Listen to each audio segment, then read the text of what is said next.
अब हम पढ़ने जा रहे हैं चैप्टर नंबर 13 मैन्युफैक्चरिंग इंडस्ट्री। इस चैप्टर से बोर्ड आपको सिर्फ और सिर्फ 2 मार्क्स के सवाल पूछती है, तो हम लोग उसी तरीके से इस चैप्टर को पढ़ेंगे। तो हम लोग जान लेते हैं कि इंडस्ट्री की मीनिंग क्या होती है। Industry is the process of turning natural resource into useful product. Natural resource का इस्तेमाल करके उसको प्रोडक्ट में कन्वर्ट कर देना, उसको हम लोग बोलते हैं इंडस्ट्री। अब ये एक प्रोडक्ट है, ये प्रोडक्ट कहाँ पे बनाया गया होगा? फैक्ट्री के अंदर बनाया गया होगा। किससे बन रहा है? नेचुरल रिसोर्स से। अगर मैं आपको आसान सी भाषा में समझाऊं तो आपका जो फोन है वो क्या है? एक प्रोडक्ट है। कहाँ पे बना हुआ है? फैक्ट्री के अंदर में। क्या इस्तेमाल करके बना हुआ है? नेचुरल रिसोर्स का इस्तेमाल करके बना हुआ है। इंसान जो होते हैं वो अपनी स्किल, नॉलेज और मनी लगाकर इंडस्ट्री के अंदर कोई भी प्रोडक्ट बनाते हैं। अब इस फोन को बनाने के लिए पैसा लगा होगा, इंसान ने दिमाग लगाया होगा, बहुत सारा नॉलेज यूज किया हुआ होगा, तब जाके ये फोन बन रहा है। तो इंसान अपने स्किल, नॉलेज और मनी से इंडस्ट्री के अंदर फाइनल प्रोडक्ट बनाता है। अब आपको ये बताना है इंपॉर्टेंस ऑफ इंडस्ट्री। बोर्ड सवाल पूछती है, वो मैंने यहाँ पे डाला हुआ है। Industries help a country grow and become rich. Industry की वजह से ही देश आगे बढ़ता है और अमीर बनता है। Develop countries like USA, Russia, Japan, South Korea have strong industry. ये जो डेवलप कंट्री है यानी जो अमीर देश है, वो अमीर क्यों है? क्योंकि उनके पास स्ट्रॉन्ग इंडस्ट्रीज हैं। जैसे कि USA, Russia, Japan, South Korea, ये सारे अमीर देश हैं। किसकी वजह से अमीर बने? इंडस्ट्री की वजह से अमीर बने। Developing countries like Afghanistan, India and Sri Lanka have fewer industries. हम जैसी कंट्री जैसे कि इंडिया, श्रीलंका और अफगानिस्तान के पास बहुत ही कम इंडस्ट्री है, इसीलिए हम लोग डेवलपिंग कंट्री हैं। Industries make more product, give job to people. अगर आप इंडस्ट्री लगाओगे तो लोगों को प्रोडक्ट मिलेगा, जिससे लोगों को काम मिलेगा। जितनी इंडस्ट्री लगाओगे उतना प्रोडक्ट मिलेगा, उतना काम मिलेगा। In India industry make about 29% of total production. मान लो कि हमारे देश के अंदर अगर 100 प्रोडक्ट है तो टोटल हमारा कहाँ से आता है? इंडस्ट्रीज से आता है। मान लो कि हमारे पास कितना प्रोडक्ट था? 100। कितना आ रहा है? 29 प्रोडक्ट। 100 में से 29 प्रोडक्ट कहाँ से आ रहा है? इंडस्ट्रीज से आ रहा है। क्लियर हो गया इतना? हाँ भैया क्लियर हो गया। तो आगे पढ़ लेते हैं, हमारे देश की हिस्ट्री जान लेते हैं इंडस्ट्री के बारे में। 1853 के अंदर पहली बार हमारे देश में फर्स्ट आयरन फर्नेस डाला गया था और ये फैक्ट्री बर्बाद हो गई थी। मतलब 1853 के अंदर जो भी आयरन फर्नेस यानी आयरन की इंडस्ट्री डाली गई थी वो बर्बाद हो गई थी हमारे देश में। याद रखना, 1 मार्क्स वाले में काम आ सकता है। 1854 के अंदर फर्स्ट कॉटन टेक्सटाइल इंडस्ट्री डाली गई थी जो सक्सेसफुल हुआ था। पहली बार हमारे देश के अंदर कोई भी इंडस्ट्री सक्सेसफुल हुई थी, वो कौन सी इंडस्ट्री थी? Cotton textile industry. कब डाली गई थी? 1854 के अंदर। 1907 के अंदर Tata iron and steel started in Jamshedpur. 1907 के अंदर Tata iron and steel industry start किया गया था जमशेदपुर के अंदर। तो टाटा इंडस्ट्री कितनी पुरानी है आप ये जान सकते हो इस लाइन से। अब हम लोग इंडस्ट्री के क्लासिफिकेशन को पढ़ने जा रहे हैं। तो आपका टॉपिक है क्लासिफिकेशन ऑफ इंडस्ट्री। इंडस्ट्री को 3 चीजों के ऊपर क्लासिफाई किया गया है, based on human labour, based on ownership, based on raw material. Industry का क्लासिफिकेशन 3 पार्ट में है। कौन कौन से हैं वो पार्ट? चलो मेरे साथ याद कर लो। Based on human labour, based on ownership, based on raw material. तो पहला वाला पढ़ लेते हैं, based on human labour. Large scale होती है, स्मॉल स्केल होती है। बेस्ड ऑन ह्यूमन के अंदर भी 2 है, लार्ज और स्मॉल। लार्ज स्केल के अंदर ज्यादा वर्कर काम करते हैं जैसे कि कॉटन टेक्सटाइल इंडस्ट्री, और स्मॉल स्केल्स के अंदर कम लोग काम करते हैं जैसे कि शुगर। छोटी और बड़ी कंपनी की बात कर रहे हैं, बड़ी कंपनी में ज्यादा लोग काम करते हैं, छोटी कंपनी में कम लोग काम करते हैं। यही था आपका ह्यूमन लेबर के ऊपर इंडस्ट्री का डिवीजन। आगे बढ़ते हैं हम लोग, बेस्ड ऑन ओनरशिप। मालिक कौन है? एक प्राइवेट इंसान भी मालिक हो सकता है, एक पब्लिक मतलब पब्लिक भी मालिक हो सकती है, कोलैबोरेटिव भी मालिक हो सकता है, एंड कोऑपरेटिव भी मालिक हो सकता है। समझते हैं, बेस्ड ऑन ओनरशिप को 4 पार्ट में बांटा है, private, public, collaborative and cooperative. Based on ownership को 4 पार्ट में बांटा है, private, public, collaborative, cooperative. Private मतलब एक जो इंसान अपनी कंपनी खोलेगा वो, पब्लिक मतलब गवर्नमेंट उस कंपनी को खोलेगी, कोलैबोरेटिव मतलब कि प्राइवेट और गवर्नमेंट दोनों मिलके खोलेंगे, कोऑपरेटिव मतलब ग्रुप ऑफ पीपल मिलके उसको खोलेंगे। क्लियर हो गया? आसान है, आसान सी भाषा में समझाता भी जा रहा हूं। रॉ मटेरियल के अंदर 2 टाइप होता है, एग्रो बेस्ड और मिनरल बेस्ड। रॉ मटेरियल के अंदर 2 टाइप होता है, एग्रो बेस और मिनरल बेस। एग्रो बेस के अंदर क्या आ रहा है? फार्म प्रोडक्ट्स जैसे कि कॉटन, शुगर, जूट, ये सारी चीजें किसके अंदर आती है? एग्रो बेस के अंदर आती है। मिनरल बेस के अंदर मिनरल्स आते हैं जैसे कि आयरन, स्टील, सीमेंट, ये वाली इंडस्ट्री को हम लोग बोलते हैं मिनरल बेस्ड। अब हम लोग आगे इनको डिटेल में पढ़ते हैं। हम लोग सबसे पहले पढ़ने जा रहे हैं एग्रो बेस इंडस्ट्री के बारे में। तो टॉपिक क्या है? Agro base industry. इसके अंदर हम लोग पढ़ेंगे कॉटन टेक्सटाइल इंडस्ट्री के बारे में। अभी हम लोग टॉपिक पढ़ रहे हैं कॉटन टेक्सटाइल इंडस्ट्री के बारे में। Important for Indian economic, employ 3.5 crore. Cotton textile industry हमारे देश में 3.5 करोड़ लोगों को काम प्रोवाइड करती है। India is second in the cotton textile export. दुनिया में सेकंड नंबर पे आती है इंडिया कॉटन को एक्सपोर्ट करने में।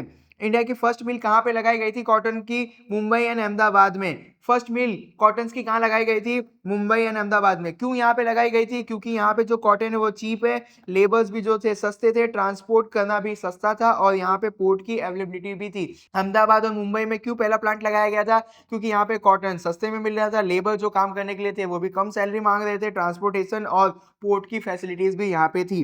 Denim city of India, board आपको पूछेगी कि डेनिम सिटी ऑफ इंडिया कौन है, तो आपको नाम लिखना होगा अहमदाबाद का। Denim city of India Ahmedabad, और अहमदाबाद को ही मैनचेस्टर ऑफ इंडिया भी बोला जाता है।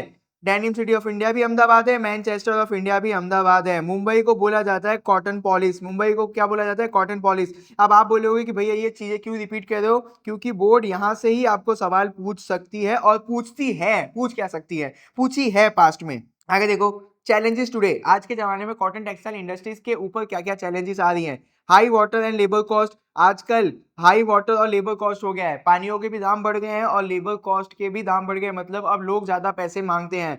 लो कॉटन सप्लाई, कॉटन की जो सप्लाई वो भी कम हो गई है। ओल्ड मशीन, जो भी कॉटन टेक्सटाइल के अंदर मशीन है वो सारी पुरानी टाइप की मशीन है, रेगुलर इनको इलेक्ट्रिसिटी नहीं मिल पाती है। Competition for synthetic fibre, synthetic fibre का अगर सिंपल सी भाषा में समझना है तो स्पोर्ट्स वाले कपड़े।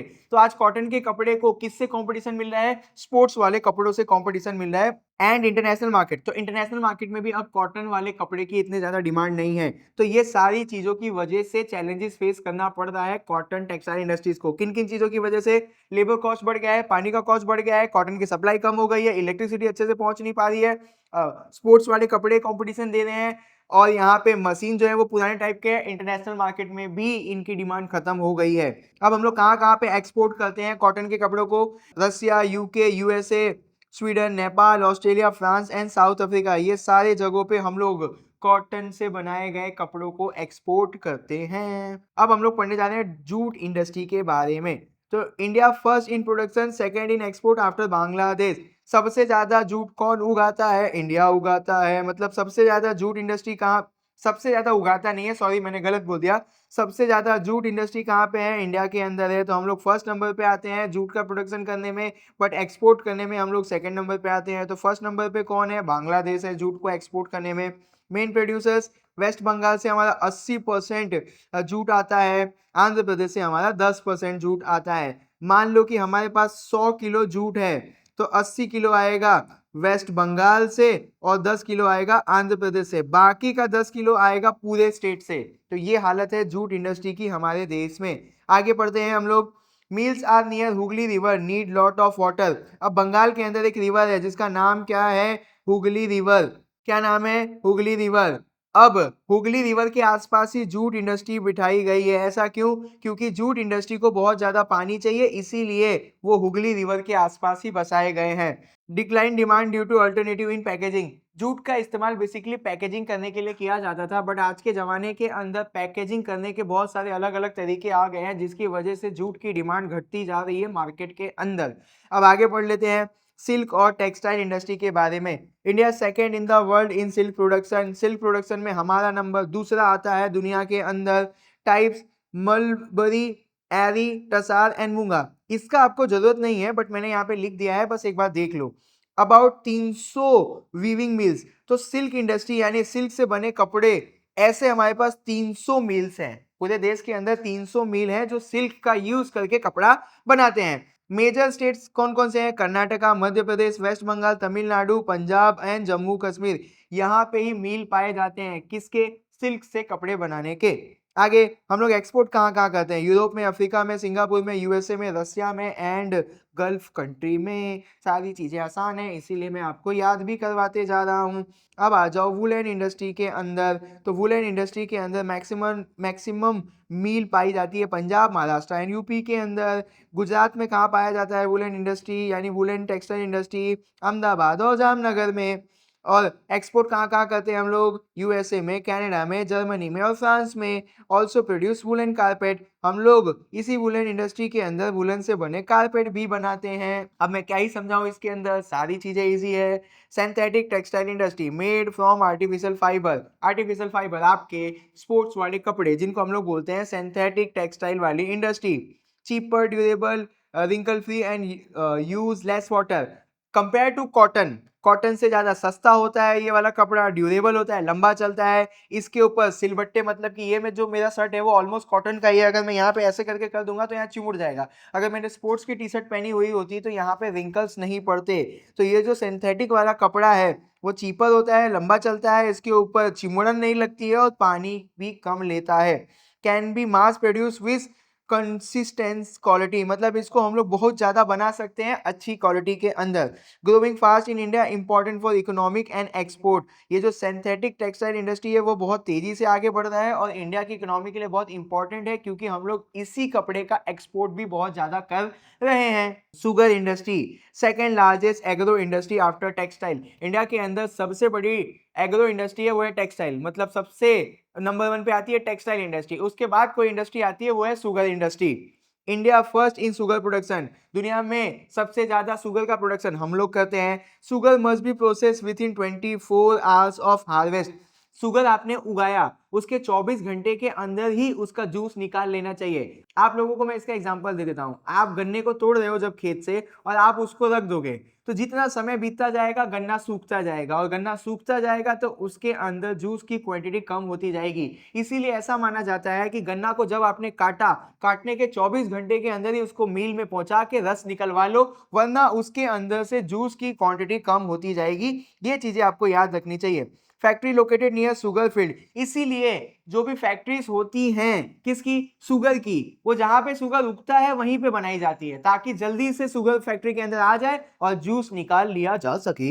अब हम लोग पढ़ने जा रहे हैं कि कहां कहां पे इंडिया के अंदर शुगर इंडस्ट्री है। तो महाराष्ट्र में है, यूपी में है, तमिलनाडु में है, कर्नाटका में है, आंध्र प्रदेश में है, गुजरात में है। जहां जहां पे ज्यादा गन्ना उगता है वहां वहां पे शुगर मिल देखने को मिलती है। पेपर इंडस्ट्री गुजरात की, आपको गुजरात के पेपर इंडस्ट्री के बारे में बताना है। तो अहमदाबाद, वापी, सूरत और राजकोट, यहाँ पे ही आपके मेजर पेपर इंडस्ट्रीज हैं गुजरात के अंदर।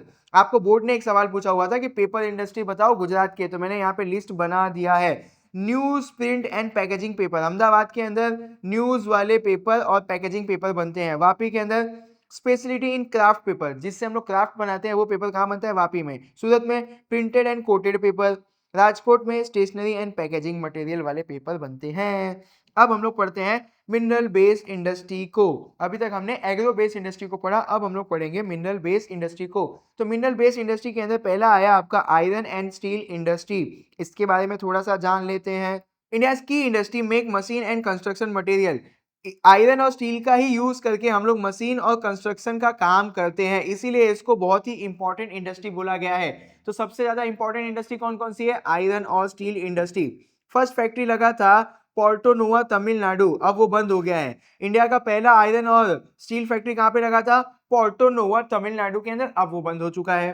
कुल्ती वेस्ट बंगाल के अंदर जो मिल खुला था आयरन और स्टील इंडस्ट्री का 1864 में, वो आज भी चल रहा है। जमशेदपुर के अंदर 1907 के अंदर लार्ज स्केल प्रोडक्शन होता था स्टील का, जो टाटा का कंपनी है, वो आज भी चालू है। Mini steel plant Hazira and Gujarat, Gujarat के अंदर हजीरा के अंदर आज भी स्टील प्लांट है। India fifth in the world production, iron और स्टील को प्रोड्यूस करने में इंडिया का 5वां स्थान आता है दुनिया के अंदर। अब हम लोग आ जाते हैं एल्यूमिनियम इंडस्ट्री के अंदर। ये लाइट होता है, स्ट्रांग होता है, इसके ऊपर जंग नहीं लगता है, गुड कंडक्टर ऑफ इलेक्ट्रिसिटी होता है। मैं इसको इसीलिए ऐसे पढ़ा रहा हूँ क्योंकि पीछे चैप्टर में इसको डिटेल में पढ़ाया हूँ। ये पहले हमको बॉक्साइट मिलता है, फिर हम लोग उसको साफ करके एल्यूमिनियम निकालते हैं, इतना जानो। कहाँ कहाँ पे यूज होता है, कार बनाने में यूज होता है, प्लेन बनाने में यूज होता है, मशीन बनाने में यूज होता है। Need lot of electricity near hydro electric power, aluminium को एक्सट्रैक्ट करने में, उसको क्लीन करने में, मतलब बॉक्साइट से एल्यूमिनियम बनाने में हमको बहुत ज़्यादा इलेक्ट्रिकल पावर का इस्तेमाल करना पड़ता है। कहाँ कहाँ पे मिलता है, मतलब कहाँ कहाँ पे ये इंडस्ट्री है एल्यूमिनियम वाली, उड़ीसा में, वेस्ट बंगाल में, केरला में और उत्तर प्रदेश में। ये सारे स्टेट्स भी याद रखना, आपको मैप के नज़र से काफ़ी इंपॉर्टेंट है। कौन कौन से, उड़ीसा, वेस्ट बंगाल, केरला और उत्तर प्रदेश, यहाँ पे हमको एल्यूमिनियम इंडस्ट्री देखने को मिलती है।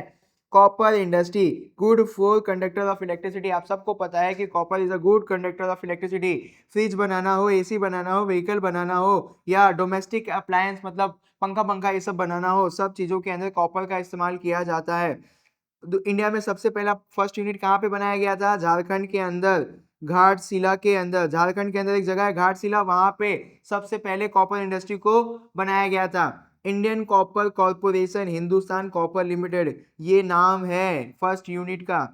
India import copper as production is not enough. India क्या करता है कि कॉपर को बाहर से भी मंगवाता है, क्योंकि हमारे देश में इतना ज़्यादा कॉपर का प्रोडक्शन हम कर नहीं पा रहे हैं। मेजर इंपोर्ट हम लोग कहाँ से करते हैं? जाम्बिया से, चीन से, यूएसए से और कनाडा से। ये सारे देशों से हम लोग कॉपर मंगाते हैं अपने देशों में। आगे बढ़ते हैं, केमिकल इंडस्ट्री टाइप ऑर्गेनिक यानी पेट्रोकेमिकल फॉर प्लास्टिक, रबड़, कलर और मेडिसिन। पेट्रोकेमिकल्स का इस्तेमाल करके हम लोग क्या बना रहे हैं? प्लास्टिक, रबड़ और कलर और मेडिसिन बना रहे हैं। मतलब ये सारी इंडस्ट्री के अंदर हमारे पेट्रोकेमिकल्स यूज होते हैं। ये ऑर्गेनिक टाइप के केमिकल्स होते हैं। इनऑर्गेनिक केमिकल्स जैसे कि acid, salt, soda S, chlorine, ये सारे क्या है? हमारे इनऑर्गेनिक केमिकल्स हैं। Gujarat is a leading state. किस चीज के अंदर गुजरात लीड कर रहा है? केमिकल इंडस्ट्री के अंदर। मैं अंकलेश्वर में रहता हूँ, यानी भरूच डिस्ट्रिक्ट में रहता हूँ। हमारे इधर ही सबसे ज्यादा केमिकल इंडस्ट्री है। भरूच ले लो, अंकलेश्वर ले लो, दहेज ले लो, गुजरात के अंदर सबसे ज्यादा केमिकल इंडस्ट्री यहीं पे है।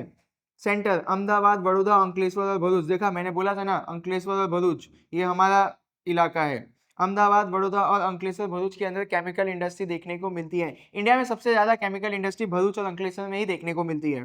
Chemical fertiliser industry provide nutrition for crop. Chemical fertiliser मतलब केमिकल वाला फर्टिलाइजर क्यों बनाते हैं हम लोग? क्योंकि न्यूट्रिशन चाहिए होता है क्रॉप को।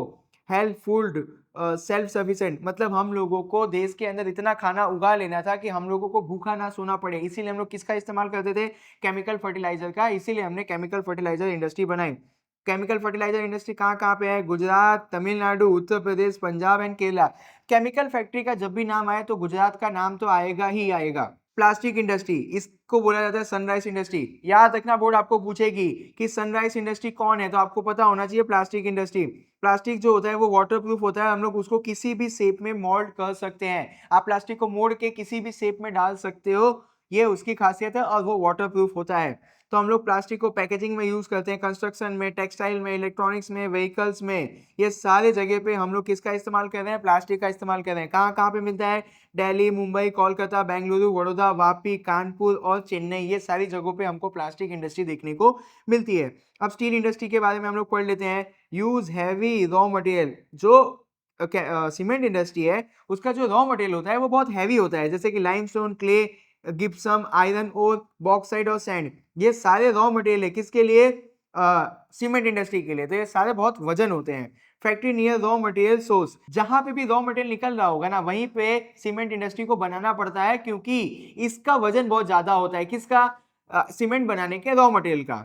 India second largest producer in the world. Cement बनाने में हम लोग दूसरे नंबर पे आते हैं। Important for building road, bridge, dam. अब आपको ही पता है कि सीमेंट का कहाँ कहाँ पे इस्तेमाल होता है? बिल्डिंग बनाने में, रोड बनाने में, ब्रिज बनाने में, डैम बनाने में। और बहुत सारे लोगों को इस इंडस्ट्री से काम मिलता है। आगे बढ़ते हैं। अब हम लोग पढ़ने जा रहे हैं ट्रांसपोर्ट इक्विपमेंट इंडस्ट्री के बारे में। ट्रांसपोर्ट इक्विपमेंट इंडस्ट्री मतलब क्या? ट्रेन, बस, car, truck, ship and aircraft. ये सारी चीजों के पार्ट्स या ये सारी चीजें कहाँ कहाँ बनाए जाते हैं उसके बारे में हम लोग अभी पढ़ेंगे। तो सबसे पहले आ गया रेलवे। तो रेलवे के अंदर इंजन, कोचेस और बोगीज बनानी पड़ती है। तो कौन कौन से टाइप के रेलवे यानी रेल्स बनाए जाते हैं हमारे देश में? इलेक्ट्रिकल, डीजल और स्टीम सारे बनाए जाते हैं। आगे प्रोडक्शन कहाँ कहाँ पे हो रहा है? तो ये मिहिजम एंड चितरंजन जगह है जहाँ पे डीजल इंजन और इलेक्ट्रिक इंजन बनाया जाता है। वेस्ट बंगाल के अंदर भी डीजल इंजन और इलेक्ट्रिक इंजन बनाया जाता है। वाराणसी के अंदर डीजल इंजन बनाया जाता है। जमशेदपुर के अंदर टाटा लोकोमोटिव यानी यहाँ पे भी इंजन बनाया जाता है। अब पैसेंजर कोचेस कहाँ कहाँ पे बनाए जाते हैं? तो पेरम्बूर, अगर मैंने कुछ गलत बोल दिया हो तो माफ कर देना, Bengaluru, Kapurthala and Kolkata. Danger danger नाम है, यहाँ पे आपके पैसेंजर कोचेस बनाए जाते हैं। याद ही रखना पड़ेगा, मेरी कोई गलती नहीं है। आगे पढ़ लेते हैं। रोड व्हीकल, ट्रक, बस, कार, मोटरसाइकिल, स्कूटर, साइकिल, ये सारे क्या है? आपके रोड पे चलने वाले व्हीकल्स हैं। Previously assemble from imported part, now made in India. पुराने जमाने में हम लोग बाहर देश से सारे पार्ट मंगाते थे और अपने देश में जोड़ जाड़ देते थे, बट आजकल हम लोग खुद ही अपने देश में बनाने लगे हैं। Private sector manufacturing this vehicles. हमारे देश के अंदर प्राइवेट सेक्टर्स ही कार, बस, मोटरसाइकिल, ट्रक ये सब बनाते हैं। Fifth in the world in commercial vehicle production. Commercial vehicle बनाने में मतलब व्हीकल बनाने में हमारा 5वां नंबर आता है दुनिया में। अब ship building, there are 5 main centre of ship building. Visakhapatnam, Kolkata, Kochi, Mumbai and Marmagao. हमारे देश के अंदर ये 5 जगह पे शिप बनाए जाते हैं। Public sector run all shipyard. ये सारे गवर्नमेंट के सेक्टर्स हैं, प्राइवेट इंसान नहीं बना रहा है ship. Kochi and Visakhapatnam build large ship. Kochi और विशाखापट्टनम के अंदर बड़े बड़े शिप्स बनाए जाते हैं। तो इतना हमको पता चला कि शिप बिल्डिंग के अंदर मतलब शिप बनाने के अंदर कोई भी प्राइवेट कंपनी आज भी इंडिया में नहीं है। अब आ जाओ एयरक्राफ्ट के अंदर। Helicopter are produce. हमारे देश में हेलीकॉप्टर बनाया जाता है। एयरक्राफ्ट के कुछ यूनिट बैंगलोर में, नासिक में, हैदराबाद और लखनऊ में बनाए जाते हैं। एयरक्राफ्ट के कुछ यूनिट्स बैंगलोर, नासिक और हैदराबाद, लखनऊ में बनाए जाते हैं, पूरा एयरक्राफ्ट नहीं। Passenger aircraft building not started. Passenger aircraft आज भी हमारे देश में नहीं बनाया जाता है। आगे हम लोग आ जाते हैं इलेक्ट्रॉनिक इंडस्ट्री के अंदर। इलेक्ट्रॉनिक इंडस्ट्री यानी started in 1905 with radio and telephone. हमारे देश के अंदर 1905 के अंदर रेडियो और टेलीफोन बनाना शुरू किया गया था। Bharat electronic limited BEL was set up in 1956 in Bengaluru for radio, weather and defence equipment. हमारे देश के अंदर भारत इलेक्ट्रॉनिक लिमिटेड चालू किया गया था 1956 के अंदर रेडियो, वेदर और डिफेंस इक्विपमेंट के लिए। BEL now work with ISRO. ये जो BEL है किसके साथ काम कर रही है? इसरो के साथ, to make advance electronic equipment. अब BEL है वो एडवांस इलेक्ट्रॉनिक इक्विपमेंट बनाती है किसके साथ मिलके? इसरो के साथ मिलके। India manufacture radio, TV, telephone, computer and other electronics. देखो ये सारी चीजें यहाँ पे लिखी है बट हम लोग इसको ज्यादा कुछ बनाते हैं नहीं रियल में। बैंगलोर को बोला गया है silicon valley of India. Bangalore को क्या बोला गया है? Silicon valley of India. Board यहाँ से आपको सवाल पूछती है। Bengaluru is the capital of the electronic and IT industry. Electronics हो या सॉफ्टवेयर बनाना हो, बेंगलुरु उसमें सबसे आगे है इंडिया के अंदर। Host major tech company, startups and innovative hubs. आज इंडिया के अंदर ज्यादातर स्टार्टअप बैंगलोर के अंदर ही होती है। तो चाहे कोई भी इनोवेशन करना हो, स्टार्टअप करना हो या टेक्नोलॉजी से रिलेटेड कंपनी खोलना हो, सब चीजों का मेजर हब है बैंगलोर। यानी सबसे ज्यादा टेक्नोलॉजी वाला कंपनी, स्टार्टअप और इनोवेशन कहाँ पे हो रहा है? बैंगलोर के अंदर हो रहा है। Special area like software park, science park and technological park have developed the industry. बहुत सारे software park, science park and technological park, यानी कि सॉफ्टवेयर के ऊपर, टेक्नोलॉजी के ऊपर बहुत ज्यादा काम हो रहा है बैंगलोर के अंदर, ऐसा आप मान के चलो। The future of electronic in India is very bright. India का फ्यूचर बहुत ही ब्राइट है इलेक्ट्रॉनिक्स के अंदर। अब आप लोग सोचोगे कि भैया आप इतने स्पीड में क्यों जा रहे हो? क्योंकि सारी चीजें आसान है, 2 मार्क्स के लिए पूछा जाता है। ये सारे चैप्टर इंफॉर्मेशन बेस्ड है। मेरा काम है आपको क्वेश्चन बताना और उसकी इंफॉर्मेशन आपको प्रोवाइड कर देना। Industrial pollution and environmental degradation. Industrial pollution और उससे हमारा एनवायरमेंट बर्बाद हो रहा है, इसके ऊपर बात कर लेते हैं। Industrial cause pollution and harm the environment. Industry से पॉल्यूशन फैलता है जिससे एनवायरमेंट बर्बाद हो रहा है, आप सबको ये बात पता है। Ecological degradation, when natural conditions worsen due to human और नेचुरल रीजंस। इंसान और नेचुरल रीजन की वजह से हमारा इकोलॉजिकल बैलेंस बर्बाद हो रहा है। मेन टाइप ऑफ पॉल्यूशन, तो यहाँ पे एयर पॉल्यूशन है, वाटर पॉल्यूशन है, लैंड पॉल्यूशन है और नॉइज पॉल्यूशन है। अब एयर पॉल्यूशन, जो भी हम लोग कार्बन मोनोऑक्साइड और सल्फ्यूरिक डाइऑक्साइड जैसी गैस हवा में छोड़ रहे हैं जिसकी वजह से हवा गंदी हो रही है। कौन सा केमिकल या कौन सा गैस याद रखना है? Carbon monoxide and sulphuric dioxide. Water pollution कैसा हो रहा है? हम लोग नदी और लेक के अंदर गंदा पानी छोड़ देते हैं फैक्ट्रियों का। Land pollution, dumping of industrial waste harm soil. हमारे पास एक टैंकर है जिसके अंदर पानी है, उस पानी के अंदर बहुत सारा केमिकल मिला है। जब हम लोग उसको सॉइल के ऊपर जाके डालेंगे तो सॉइल की क्वालिटी को वो खराब कर देगा। मान लो आपके पास एक एसिड का बोतल है, वो आप मिट्टी के ऊपर डालोगे तो मिट्टी फूल जाती है और आपको भी पता है कि अब वो मिट्टी कोई काम की नहीं है। उसी तरीके से जो केमिकल वाला वेस्ट है वो लैंड को खराब कर रहा है। नॉइज पॉल्यूशन, पुरानी मशीनरी और जो भी हमारे व्हीकल्स हैं उनकी वजह से बहुत ज्यादा लाउड नॉइस हो रहा है जिसकी वजह से नॉइज पॉल्यूशन होता है। अब इनको ठीक करने के लिए हमको क्या करना चाहिए? तो रेमेडीज टू रिड्यूस पॉल्यूशन, क्या क्या स्टेप हमको लेने चाहिए जिससे पॉल्यूशन कम होगा? प्लांट मोर ट्री, और जंगलों को मत काटो। पेड़ ज्यादा होगा और जंगलों को मत काटो। 3R को याद रखो, रिड्यूस, रीयूज, रिसाइकल। 3R को याद रखो, reduce, reuse, recycle. Reduce waste by using eco friendly product. हमको रिड्यूस करना होगा वेस्ट का, जो भी हम सामान यूज कर रहे हैं। जैसे कि हमको प्लास्टिक नहीं यूज करना चाहिए, हमको प्लास्टिक की जगह पेपर बैग यूज करना चाहिए, क्योंकि पेपर बैग वापस से जल्दी बना लेंगे और वो अगर एनवायरमेंट में जा रहा है तो वो जल्दी से सड़ जाएगा। प्लास्टिक को सड़ने में करोड़ों साल लगते हैं। Reuse glass, plastic, papers. जो भी प्लास्टिक है, पेपर है, ग्लास है, उनका रीयूज वापस से कर लो। मान लो कि आप लोग एक पेप्सी की बोतल लेके आ रहे हो, पहले आप पेप्सी पी लो, फिर उस बोतल का या तो आप उसको वाटर बॉटल बना लो या तो आप उसको काट कूट के पेन रखने का एक होल्डर बना लो। आगे, recycle material to save resource. जैसे मेरे पास मान लो लोखंड है, उस लोखंड का रिसाइकल हो सकता है, तो आपको लोखंड हो गया, जो भी मेटल्स हो गया, इनका रिसाइकल करो जिससे भी एनवायरमेंट को फायदा होगा। तो 3R को इस्तेमाल करो जिससे आपका पॉल्यूशन कम फैलेगा। ऑर्गेनिक फार्मिंग, हमको नेचुरल फर्टिलाइजर्स का इस्तेमाल करके फार्मिंग करनी चाहिए जिससे हमारे लैंड बचे रहेंगे। केमिकल का इस्तेमाल कम कर दो। Water efficient irrigation like drip irrigation, अब हम लोगों को अलग अलग तरीके इस्तेमाल करने चाहिए इरिगेशन के लिए। ऐसा ही नहीं है कि आपके पास पानी अवेलेबल है तो खेत में पाइप लगा दिया, पंप लगा दिया, पानी जाए जा रहा है, जाए जा रहा है, ऐसा नहीं। आप लोग पता लगाओ कि यहाँ पे कौन से टाइप का इरिगेशन हम कर सकते हैं जिससे हमारा पानी बचे, क्योंकि पानी भी एक इंपॉर्टेंट मिनरल है। तो यहाँ पे एग्जांपल दिया हुआ है कि आप ड्रिप इरिगेशन करके पानी को बचा सकते हो। रिन्यूएबल एनर्जी, आप सबको पता है कि solar, wind, hydro, bio energy use करो फॉसिल फ्यूल के बदले में, मतलब आप लोग ऑयल, कोल, ये सब के बदले में सोलर, विंड, हाइड्रो एनर्जी को यूज करो तो आप लोग एनवायरमेंट को बचा सकोगे। तो ये एक इंपॉर्टेंट टॉपिक है, बोर्ड ने पूछा हुआ है।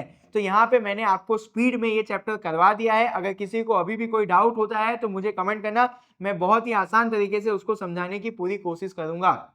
इस चैप्टर के अंदर मेरा यही टारगेट है कि मैं आपको 2 मार्क्स के क्वेश्चन करवा दूं। तो चैप्टर में आपका बहुत स्पीड में करवाऊंगा क्योंकि मेरे को आपको इन्फॉर्मेशन देनी है।